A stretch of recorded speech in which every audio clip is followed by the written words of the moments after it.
Does it look appropriate? That's a good thumbnail, I think. I'm not really sure. It doesn't even matter. Anyways, right here I got... What is that? That looks like rice to me. Looks like some greens. Looks like some chickens. Looks like some onions. Looks like some carrots. Looks like some soy sauce. Looks like some garlic powders. Looks like some crushed red peppers. Looks like some waters. Looks like some coffees.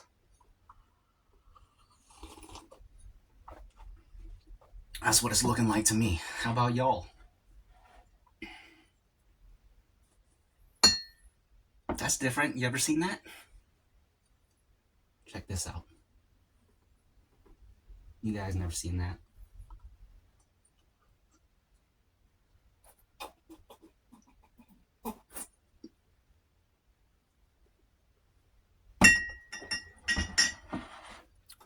That's what you call style.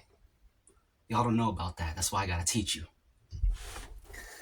Just kidding. Anyways, this looks great. Might as well dig on in.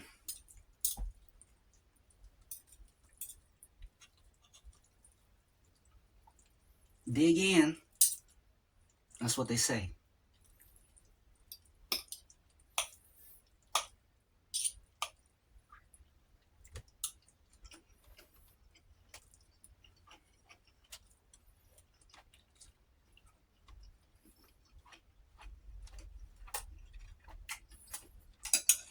That was good.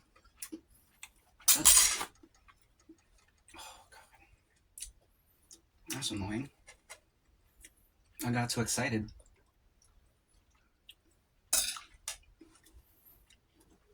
I couldn't help myself. Anyways. What I was gonna say when I got excited there. This is revitalizing, rejuvenating, everything.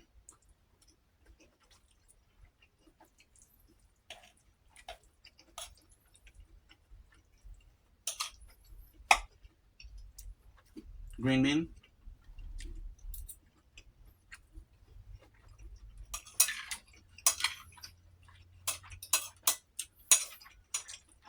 So a couple of years ago,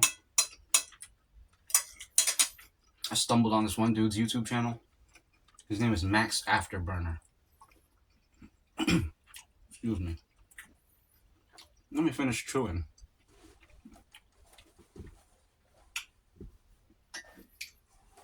Sometimes I like talking while chewing because I feel like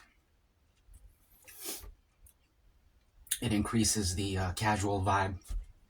Like we're just sitting here chatting. We were sitting here having lunch or breakfast or dinner or a snack or a midnight snack or second breakfast or tea time or 11's or second breakfast or luncheon or supper, dinner or supper. Any of these things. Post-workout meal, pre-workout meal, whatever. I forgot what I was saying. Oh yeah.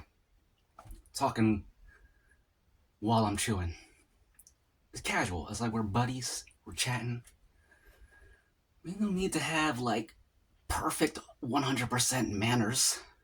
We're buddies. You know what I'm saying? We're buddies. Cheers. Cheers, buddy.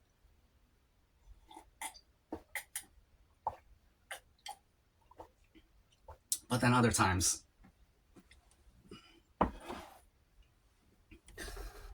I feel like I should finish chewing because it's just too savage-like, you know what I'm saying? It's not really me. But we all have a little bit of that in us. Anyways. I sidetracked myself. I was trying to tell you about Max Afterburner. This dude, he was a former fighter pilot. His credentials are legit. Flew, I don't know, hundreds of gonna say hundreds because I don't know the actual number, but he's flown a lot of combat missions over the years in various conflicts around the world.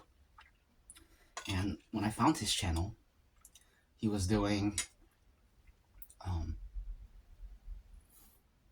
air combat simulator games, and the hook is that he was a real combat fighter pilot. So watch him as opposed to any other person playing that game, dude in his basement, whatever. Excuse me. So I watched him, and he was pretty entertaining. It's like, dang. So this is how a real combat pilot does it.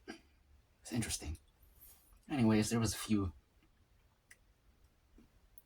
times where you see him shoot down an enemy plane, and you see the guy eject, and you see him like, you see the parachute and the dude in the chair or whatever drifting down. And he never really talks about it, but I remember seeing that and being like, oh, that would be pretty nerve-wracking to be in a dogfight and you eject and then you're descending, and the whole time you're like, dang, is this dude gonna loop back around and try and take me out completely defenseless outside of my plane?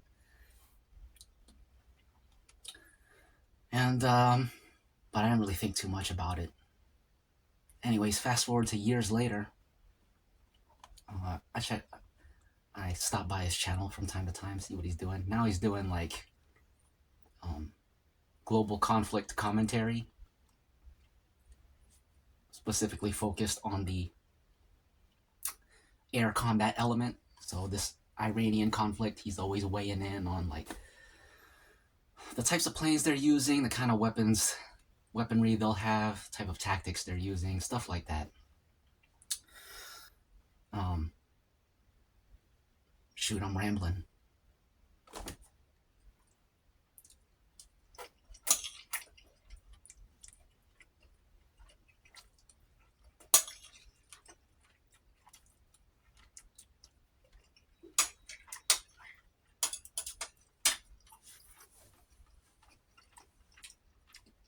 He still does the air simulator games. So last night I was watching one. He shot down an enemy plane, and I saw the enemy fighter pilot drifting down in his parachute again. And I thought, and like I noticed, he always he never really mentions it. He doesn't really talk about it. Like once he shoots down the enemy plane, he just keeps flying and doesn't really talk about it again. But in my mind, I'm always like, dang, why didn't he loop back around and take that dude out? Just run your plane straight into him, or take him out with your machine guns.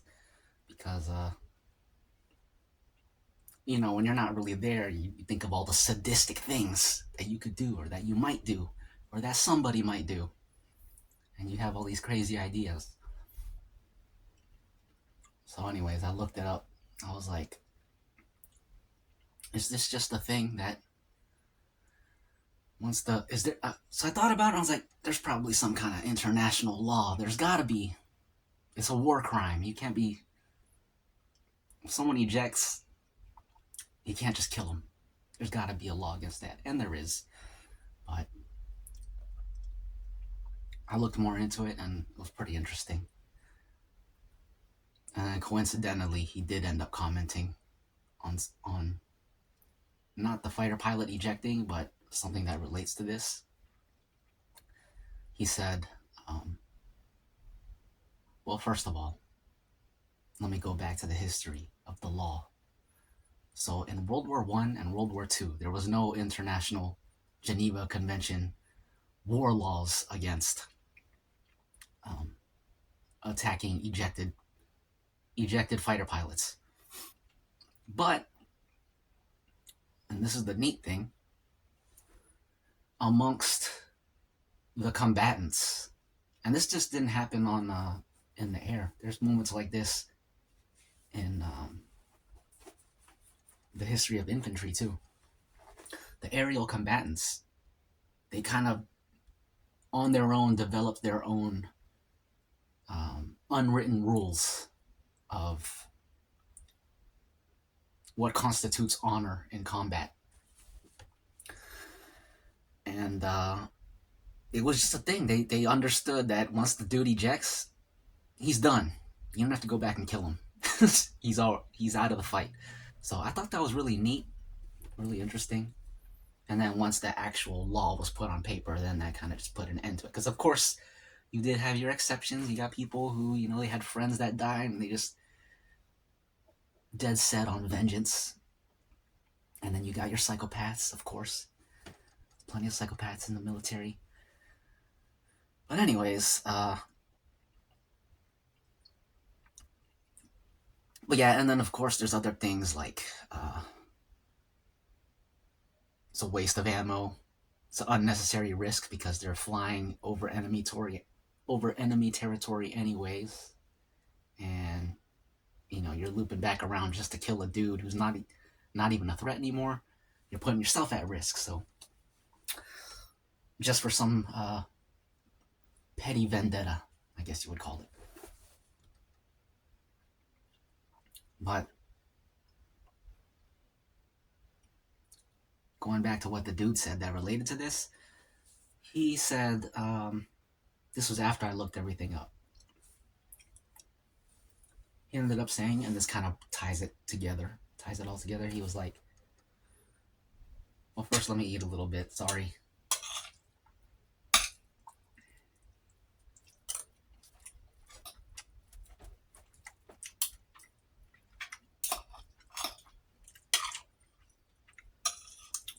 Oh, another thing.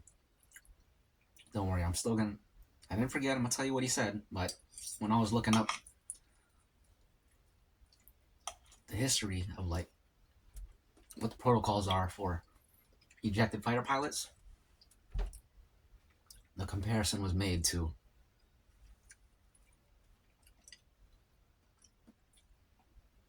sailors that have abandoned ship in navies.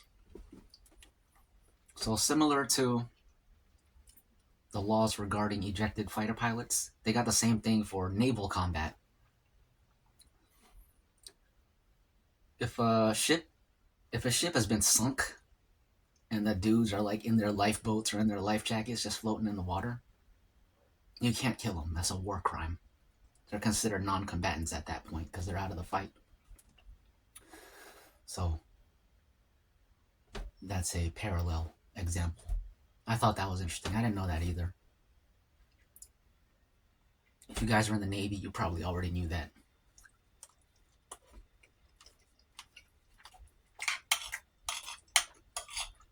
He probably told you that long before you ever got on a ship.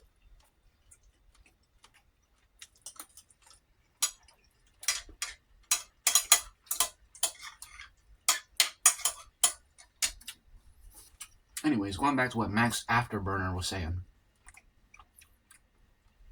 And this was so interesting to me because I always looked at fighter pilots, Top Gun, all that. And you hear about how the infantry, they look at the fighter pilots as like they're saviors in the skies. They're guardian angels.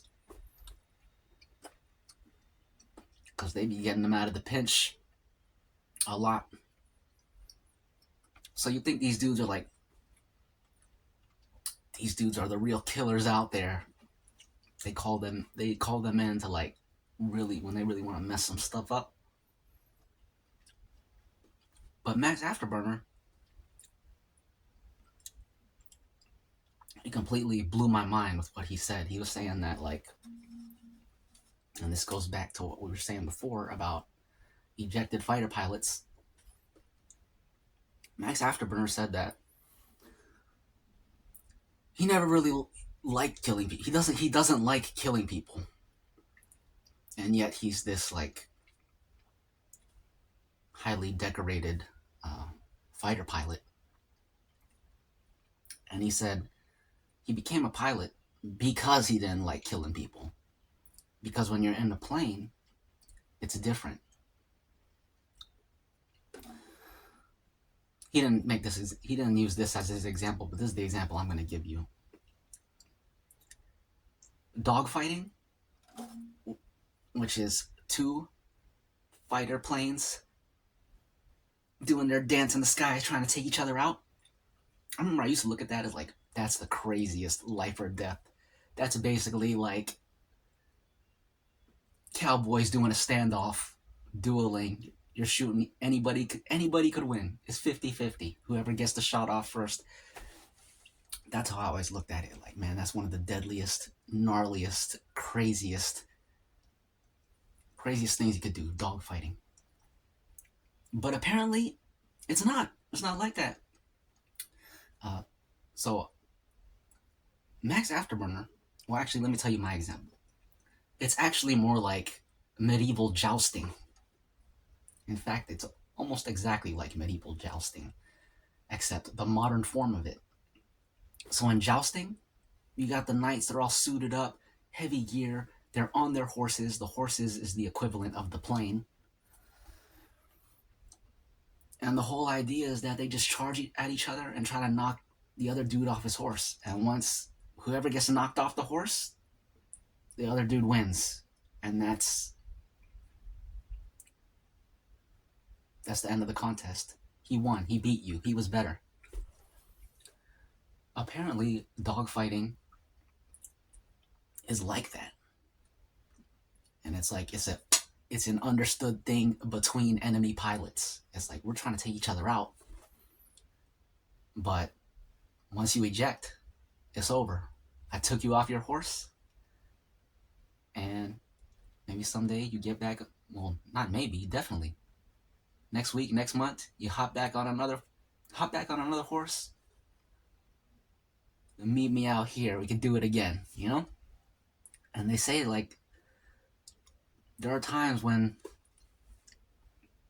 fighters take each other out, not kill each other, but when they like take out their plane, the other dude ejects, fighters will fly by the dude parachuting and like wave at him out the window, give him a thumbs up or whatever, like, good fight, I got you this time, see you another day, something like that, you know? I was like, man, that's insane. That's absolutely insane. It's a totally different thing from like the dudes in the trenches who are these people are having like the worst days of their lives, and you guys are in the skies playing jousting, playing games. It's pretty cool, pretty interesting. Interesting is the word. It's very interesting. That's why I wanted to share that with y'all.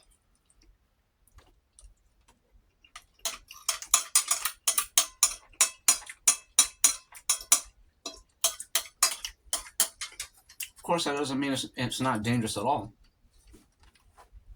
You could always not eject in time, still die. Depending on where you are, you still got to worry about possibly enemy troops on the ground if you're in enemy territory.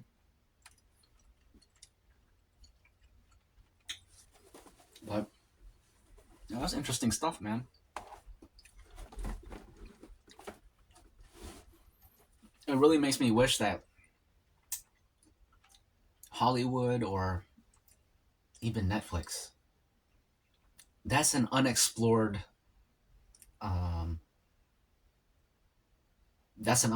world in terms of cinema, film.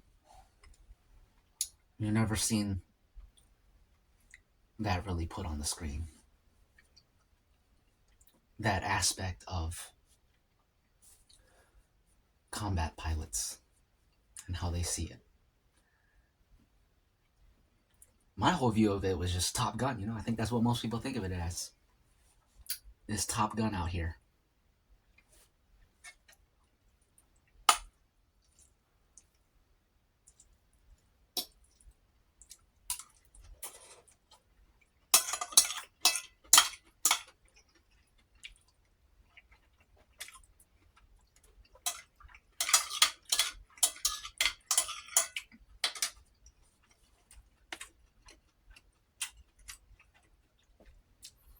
The way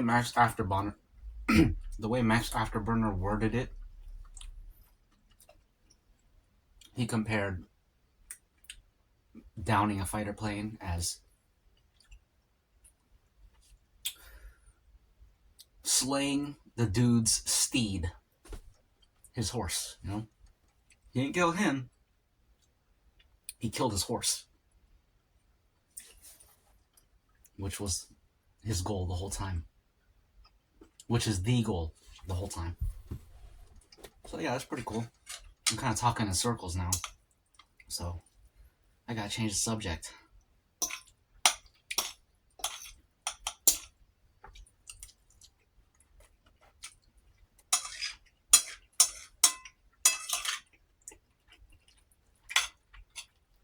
At first, I wasn't sure if I put enough on my plate. Now I think I might have put too much on my plate.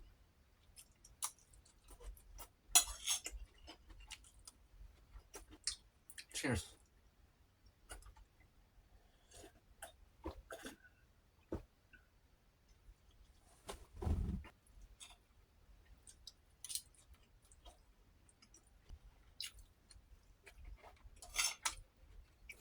In my last video, when I was telling you about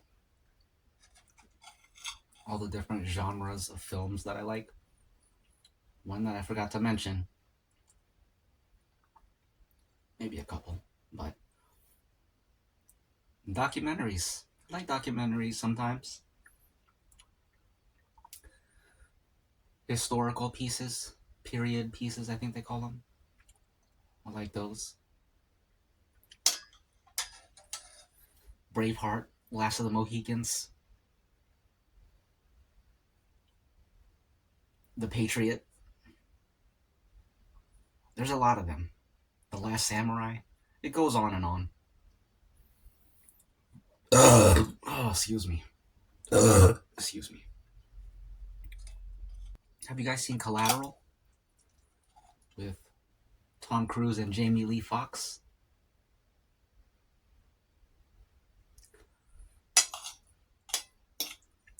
That was a decent film. I barely remember it. I only remember a few scenes. And I remember it being pretty good.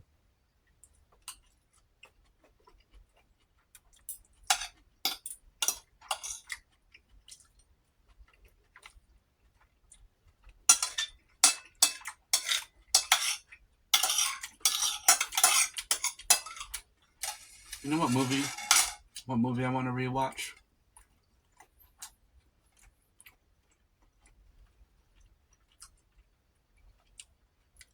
Speed. With Keanu Reeves and Sandra Bullock, I think. I probably haven't seen that movie since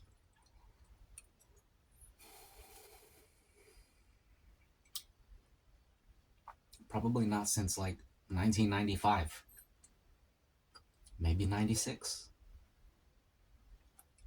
So it's about time I rewatch it because I barely remember it.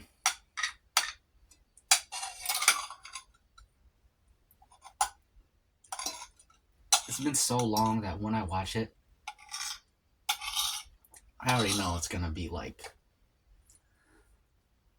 it's gonna feel like I'm watching it for the first time. It's gonna feel crazy to watch that.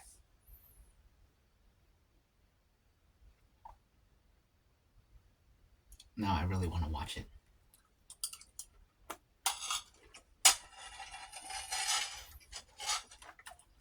You guys should try that. Watch a movie. It might be hard for some of you because not everyone is really a movie watcher. But I think everyone has seen something at some point.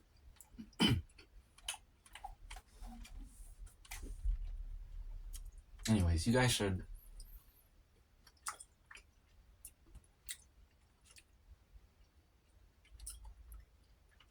think back deep into your memories and think of a movie from like a long that you know that you saw a long time ago, that you remember like so long ago you remember nothing about it, and yet you know you watched it. You may have even watched it several times, but it was so long ago you don't remember it. Go watch that movie and see what that feels like. I bet you it'll feel like you're reconnected.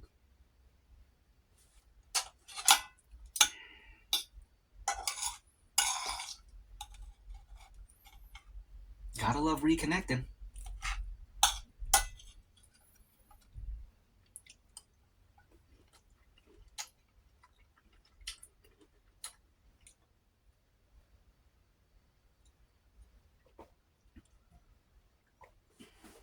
Did you guys see The Revenant with excuse me. Excuse me. The Revenant with Leonardo DiCaprio.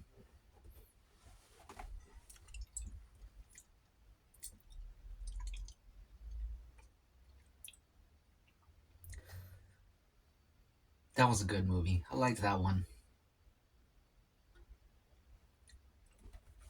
Very desperate.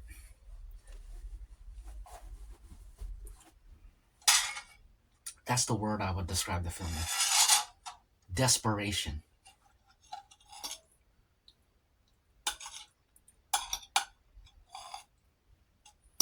And survival.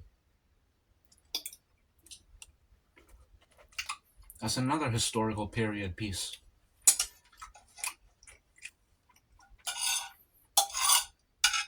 The dude who played the villain in The Revenant, he was great.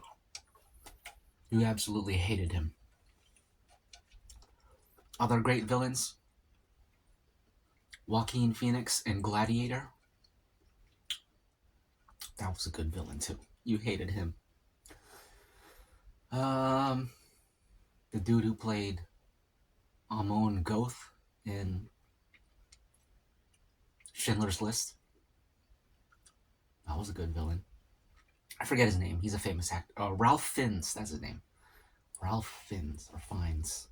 He also played Voldemort in the Harry Potter movies, and a few other people. Very skilled actor.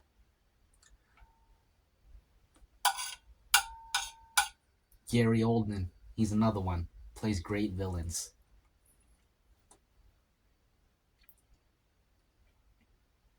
He played Dracula in Bram Stoker's Dracula. I think that came out in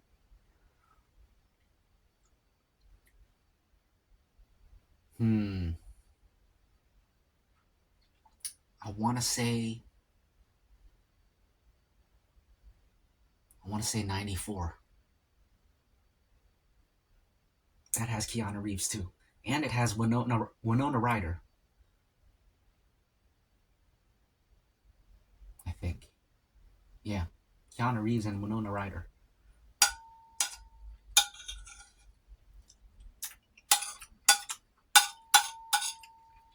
I think Keanu Reeves tries to do a British accent in that movie, and that's really bad.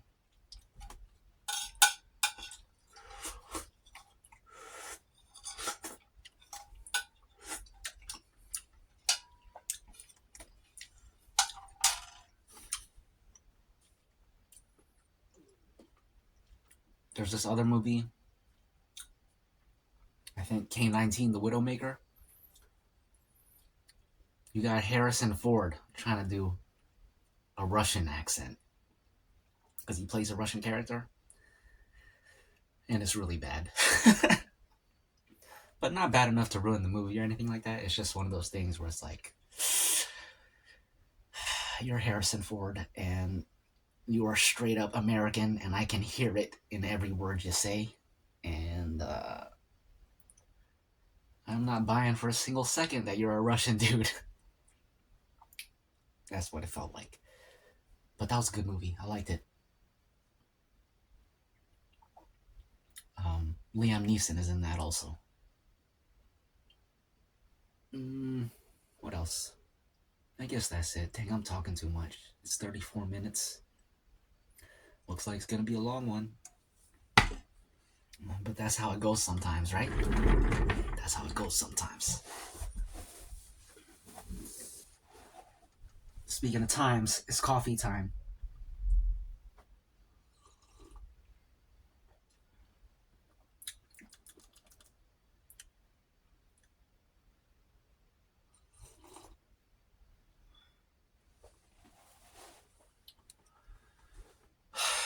I feel relaxed after that food.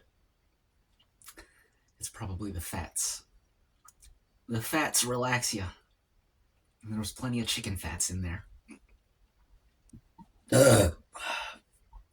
Excuse me. Excuse me. Excuse me.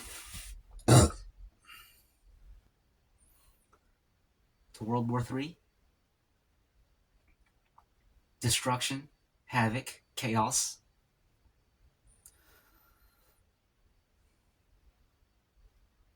The collapse of governments all around the world. Destabilization of global economies, of the global economy. The ruining of the balance in world finances and world resources. To the increase in disparities of equality and justice. To a big increase in that. And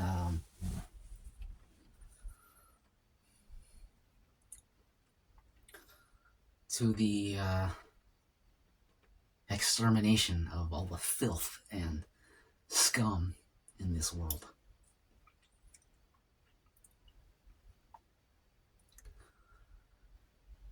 Not just the extermination, but the suffering before the extermination. We got to have that in there too, of course. Of course. Cheers.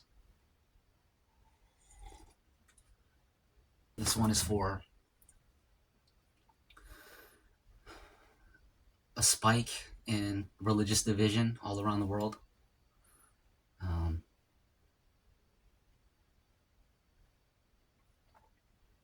Let it really sink into the hearts of every Christian that every non-Christian is a heretic. And let it really sink into the heart and bones and blood of every Muslim that every non-Muslim is a blasphemer. That's just the truth. We don't make the rules. God makes the rules. That's what people don't understand. So, we are destined to fight forever, whether you like it or not. That's what it is. Cheers.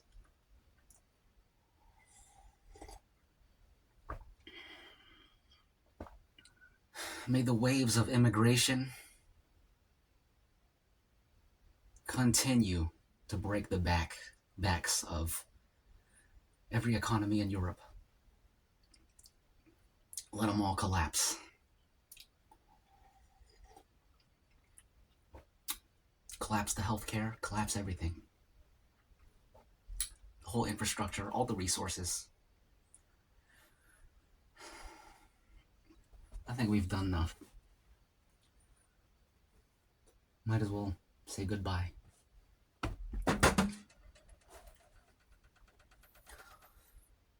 Goodbye. See you next time.